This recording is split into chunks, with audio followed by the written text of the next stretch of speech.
I asked her name, but she told me in order to say it properly that she would have to chew out my tongue. So in order to show her that I was 5 steps faster than her, I licked her identity off her cheek into my memory.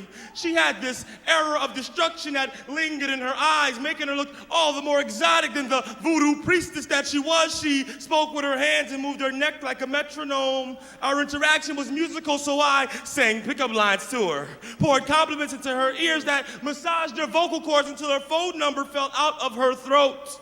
I invited her to my genie bottle for some extracurricular activities, but she was hesitant. So I placed this double-sex voodoo hex on her defense mechanisms, hypnotized her with my tongue, told her she was getting sleepy, and weakening into the power of suggestion in a trance. She followed me to a couch that later spontaneously combusted from our body heat as we played strip poker. I threw the game, folded my hand early, and my shirt vanished. I redealt our hands, placed mine on her thighs, but she called my bluff, so I folded my pants onto the floor.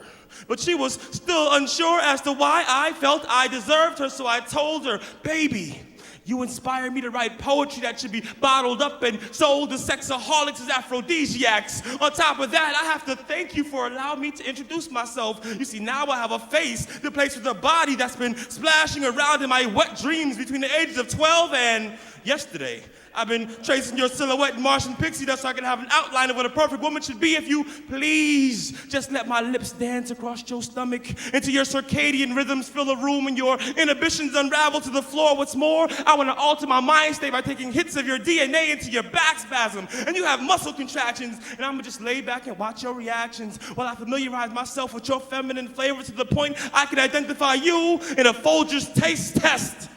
Blindfolded, handcuffed, and with that she waited to exhale slow, rubbed her breast, bit her bottom lip, rolled her hips, laid on the bed and allowed me to quench my thirst with her, and in appreciation, I spelled thank you across her clitoris with my tongue.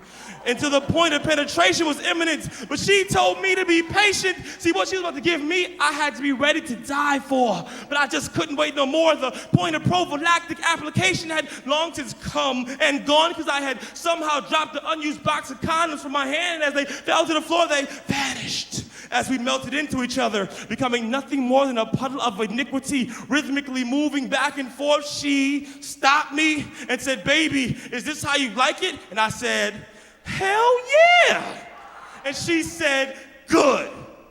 Now you have an answer to the question, what does AIDS taste like, look like, and tell me how it feels. And as she slowly stood up, her face began to morph into the face of every woman I ever had a one-night stand with. And as she walked towards the front door, she vanished, leaving me a note on the nightstand saying, tag, you're it.